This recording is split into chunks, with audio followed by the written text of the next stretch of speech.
สวัสดีครับมิตรรักแฟนหมัดมวยวันนี้โกวิทศรีกสังจะพามารับชมมวยวัดปานใจนารามบ้านหนองหมีตำบลโคกว่านอำเภอละหารทรายจังหวัดบุรีรัมย์เป็นการพบกันระหว่างยอดเมธีช่อโชคนิตยา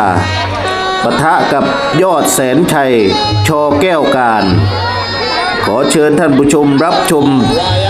ได้เลยครับเอาไปเลี้ยง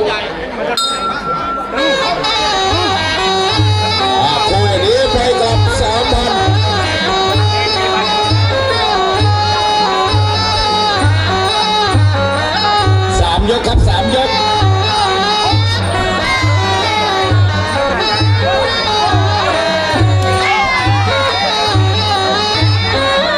มีเท่าไรออกกันหมดเลยนะครับ3 ยก3 ยก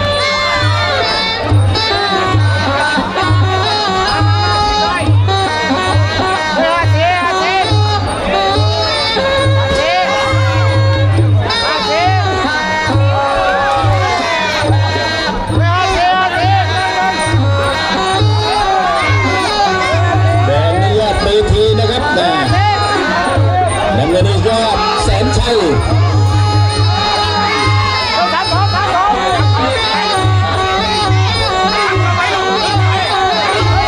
เล่นกันทั้งคู่นี้นี่น่าจะเคยพบกันมาแล้วนะครับยอดเมธีกับยอดแสนชัย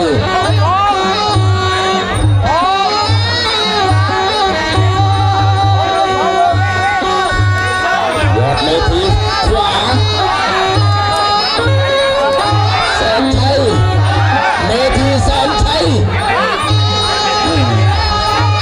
ยังชิงไหลชิงพลิกกันอยู่นะครับนี่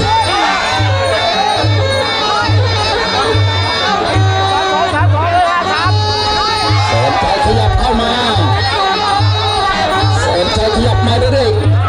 ปานขวาเมธีโอ้โหแต่ยอดแสนชัยยังโอเคเรื่อยๆเนี่ย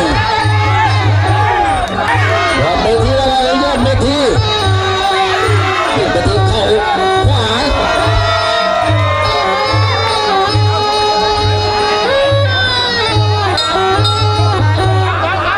บอกเดือดไม่คู่นี่เดือด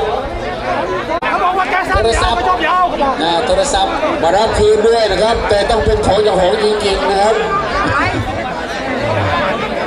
โทรศัพท์ครับโทรศัพท์ใครตกขายนะครับมารับด้วยยกที่3ยืนมาเลยยอดเมธียอดแสนชัยยอดเมธีไฟแดงยกที่2แล้วยอดแสนชัยยอดแสนชัยขยับขวาเมธีขวาแสนชัยก็ขวาเข่าขวายอดเมธี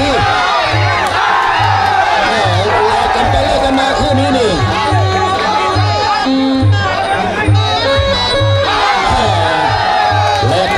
กันคนละครั้งพี่เลี้ยงทั้งสอง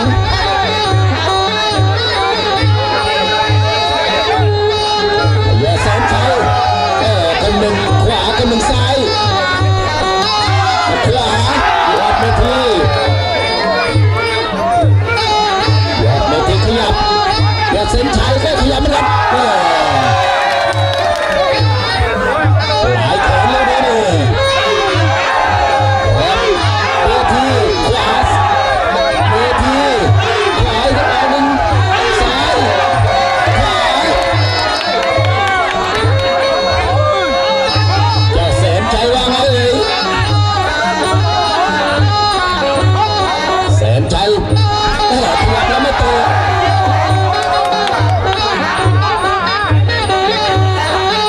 ออกกันได้เปรียบมาแล้วยอดแสนชัยนี่แล้วยอดเมธีแสนชัยเมธีหมดยกที่2